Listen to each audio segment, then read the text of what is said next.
I'm Pinetop Jackson, and this building behind me is Delta Prep, or at least that's the last institution that was housed here, Delta Preparatory Academy for Social Justice.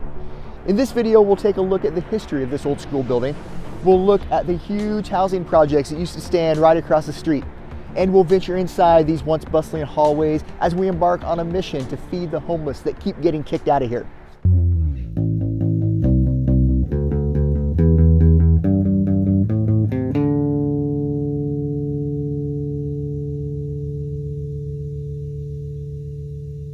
This school was built in 1955. It was originally called Couzens Elementary, named for philanthropist and former Detroit Mayor James Couzens. Couzens was built to serve the families living in the Jeffries housing projects, right on the other side of the Lodge Freeway. Just a couple of the towers have been saved and renovated, but in the 1950s, there were 13 of these high-rise towers, each one 14 stories tall. And then another 415 townhomes and apartment blocks. You can just imagine how densely populated this area was. So many families living in the relatively small footprint of 47 acres. And their children went to school here, crossed the freeway on surface street bridges. This building here is Jefferson Junior High. It's being remodeled into swanky office space now. And of course, the younger kids went here to Couzens Elementary. This aerial view of the Jeffries Projects was taken in 1954, a year before construction on Couzens began. This is the corner where the elementary school will be built. Here's Jefferson Intermediate School, which was built in 1922. And here are the surface streets and pedestrian bridges the Jeffries children would take to get to school. Couzens Elementary was built in 1955 to alleviate overcrowding in the other schools that served the neighborhood. The floor plan was a symmetrical horseshoe shape. This small addition was built in 1971. At some point, the school transitioned from teaching K through 4th grade to K through 8, and it was renamed Dewey Center for Urban Education.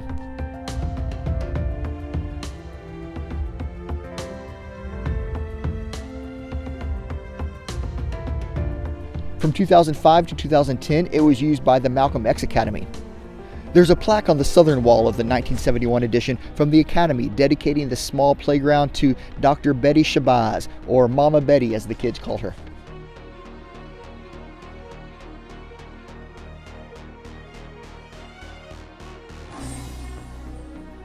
The most recent use of the building was for a charter high school called Delta Preparatory Academy for Social Justice. Delta Prep opened in 2014, but every year they struggled with enrollment. And unable to pay the bills, the charter school closed in 2018, just 2 days before homecoming. After that, the building was purchased by Joel Landy, an eccentric but well-loved redeveloper who saved many buildings in Midtown Detroit. When Landy died in 2020, his estate endeavored to sell all of the properties he owned at once. Selling each property off one at a time would have taken forever, but finding an investor to take on the entire portfolio of 55 properties, that took a few years. Finally, in 2023, a small group of investors started a company they called Landyland LLC, and they paid roughly $17 million for all 55 properties, including Delta Prep. But in the time between Landy's death in 2020 and the portfolio purchase in 2023, the old Couzens Elementary building existed in a state of limbo, and people started breaking in, started squatting. The location, right on MLK Boulevard, right off the Lodge Freeway, is actually a great spot for a homeless shelter. And Delta Prep kind of became known for being an illegal shelter. It became an Urbex flavor of the month. Everyone wanted to get a shot of the cool bubble letter graffiti piece in the auditorium, but they had to deal with the people who were temporarily calling the school home. We went to Delta Prep when it was still relatively fresh. There were about 6 of us. We entered through a back door, which was wide open. And on our right was a gymnasium with about a dozen guys playing basketball in it. And to our left was a classroom, and there were maybe another dozen on the floor drinking and smoking. The air was pretty hazy, kind of rolling out of the door. And there were turds all over the floor. They were staring daggers at us. It was kind of uncomfortable, so we went and chilled out in the auditorium for about 20 minutes and waited. And by the time we walked back out, there was a very fresh and pungent 6 to 7 inch turd on the ground directly outside of the door to the auditorium. And I'm almost positive that was meant to be some kind of message. That was a friend of mine telling me his experience in Delta Prep. I didn't get to go in with any of the groups in the early days, but with reports of weaponized human excrement, I knew this one needed a different tact. Wound up doing something I've been thinking about for a while. We organized a fund drive for the little community that's been camping in there. I figured if we were bringing in coffee, chips, and bagels, the guys might not be so mad about us invading their space. They might not be laying landmines for us to step in. What we encountered upon entry was a little surprising.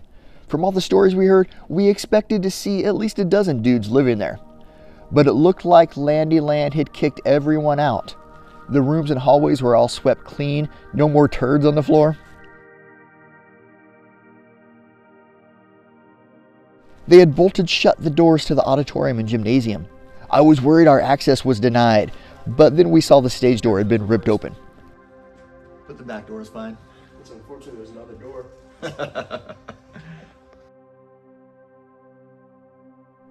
All the graffiti painted over, probably the new owners trying to get the place ready to sell.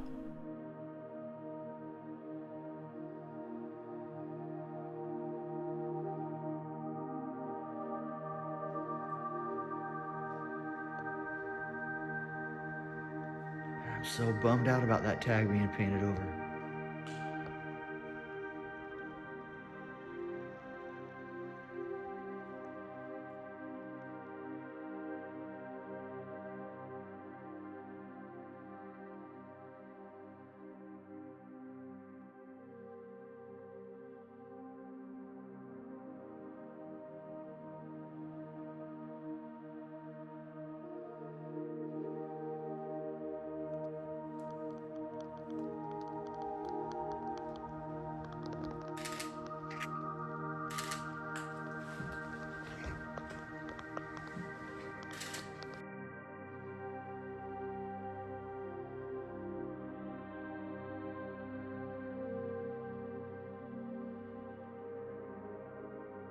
There were other obvious signs that people had broken back in after being kicked out.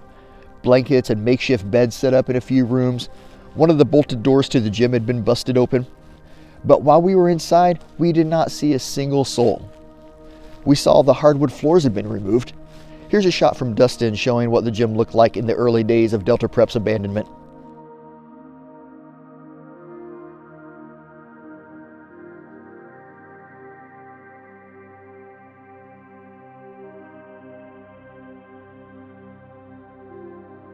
The floors had also been pulled up from the room across the hall. This is the room Jay was talking about, the smoking and chilling room.